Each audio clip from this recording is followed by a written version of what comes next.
ये है बोलते पन्ने और आप सुन रहे हैं आज के अखबार, ताकि आप जान पाएं स्याही से रंगे पन्नों में छपी खबरों का सच।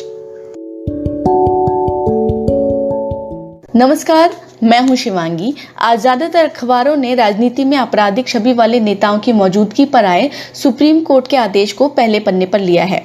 कल यानी 10 अगस्त को सुप्रीम कोर्ट ने चुनाव में आपराधिक छवि के लोगों के भाग लेने से जुड़े अपने एक फैसले में बड़ा बदलाव किया था। सुप्रीम कोर्ट ने आदेश दिया है कि राजनीतिक दल किसी शख्स को इलेक्शन में उतारने के लिए चुनते हैं तो इसके 48 घंटों के भीतर उन्हें आपराधिक इतिहास के बारे में जनता को बताना होगा।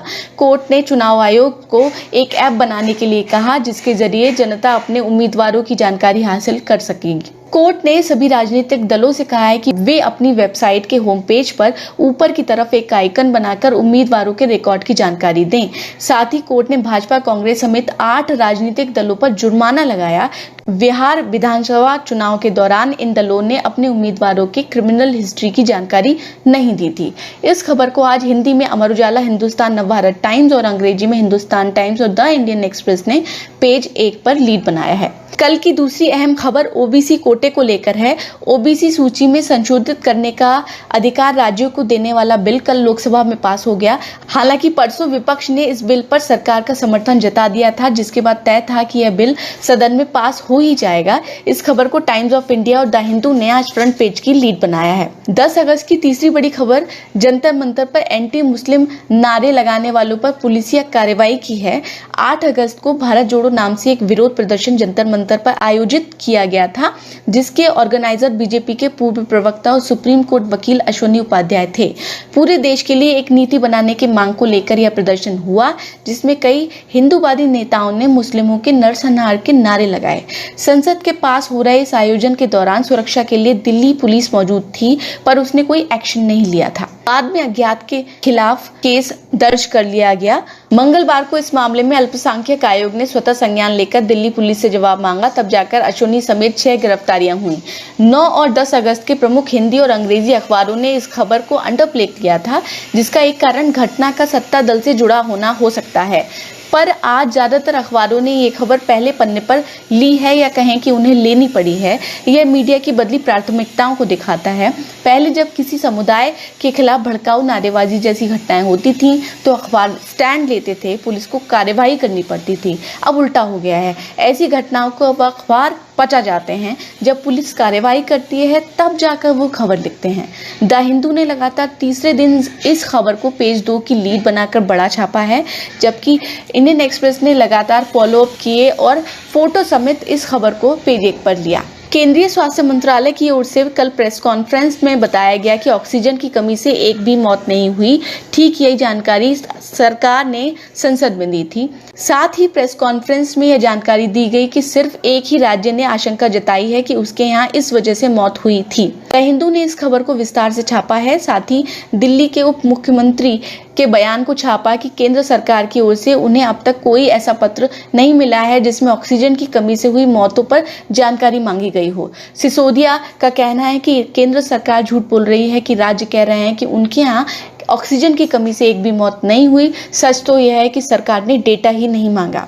इसी मामले में अमर उजाला ने बड़ा पैकेज किया है, जिसकी हेडिंग है 12 राज्य बोले ऑक्सीजन की कमी से नहीं हुई किसी की मौत। पेगासस मामले में याचिकाकर्ताओं को डांट लगाते हुए सुप्रीम कोर्ट ने कहा कि अदालत में पूछे जाने वाले सवालों का जवाब वे सोशल मीडिया पर देकर पैरेलल डिबेट न चलाएं, और अपील की कि सुप्रीम कोर्ट पर याचिकाकर्ताओं को भरोसा रखना चाहिए। इस खबर को इंडियन एक्सप्रेस समेत कई अखबारों ने पेज 1 पर छापा है। इंडियन एक्सप्रेस ने एक अन्य खबर एक ट्रायल दवा को लेकर छापी है, जिसे कोल्हापुर की कंपनी विकसित कर रही है। निर्माता कंपनी का कहना है कि हल्के लक्षण वाले संक्रमण को यह दवा इतनी तेजी से ठीक कर सकती है कि मरीज का RT-PCR टेस्ट 72 से 90 घंटों के भीतर निगेटिव हो जाएगा। यह भारत की पहली स्वदेशी दवा हो सकती है जो अभी ह्यूमन ट्रायल के पहले चरण में है। 370 हटने के बाद राहुल गांधी के पहले श्रीनगर दौरे को प्रमुखता से छापा गया है।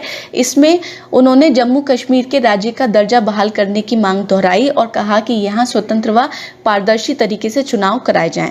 एक्सप्रेस ने कोविड स्थिति पर खबर दी है कि इस वक्त संक्रमण के नए मामले जरूर स्थिर हुए हैं, लेकिन कई राज्यों में वायरस के प्रजनन दर बढ़ने से चिंता है।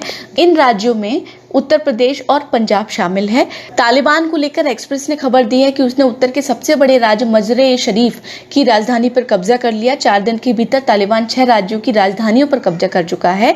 इसको लेकर यूएन ने चिंता जताते हुए कहा कि पिछले एक सप्ताह के दौरान करीब 25 बच्चों की मौत हो चुकी है। हिंदुस्तान टाइम्स ने इसी पर मैप के जरिए समझाया है कि तालिबान ने अफगानिस्तान में कहां-कहां पैर जमा लिए। दैनिक भास्कर के राजस्थान एडिशन में भवरी देवी हत्याकांड की खबर को पहले पन्ने की लीड बनाया है। हेडिंग है 10 साल बाद 6 आरोपियों को जमानत, पूर्व मंत्री मदेरणा इलाज के लिए पहले से बाहर, ट्रायल में देरी से 9 और आरोपियों को राहत संभव। 2011 में हुए भवरी देवी हत्याकांड ने राजस्थान की राजनीति में तूफान मचा दिया था।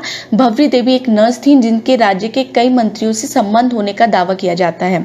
इसकी सीडी और ऑडियो क्लिप उजागर होते ही राज्य में बवाल मच गया था। 2011 में वे अचानक गायब हो गई थीं, जिसके बाद उनकी मौत की खबर मिली थी।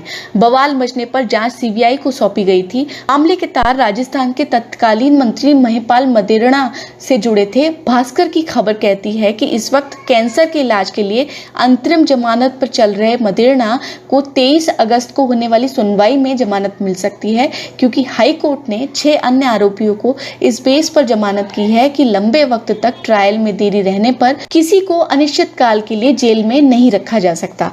ये खबर हमारी न्यायपालिकाओं में सालों चलने वाले केसों की परिणति को दिखाती है। एक बेहद अहम जानकारी संसद चलने के कारण सामने आई है कि जम्मू कश्मीर में अनुच्छेद 370 हटने के 2 साल बाद सिर्फ 2 बाहरी लोगों ने ही यहां जमीन खरीदी।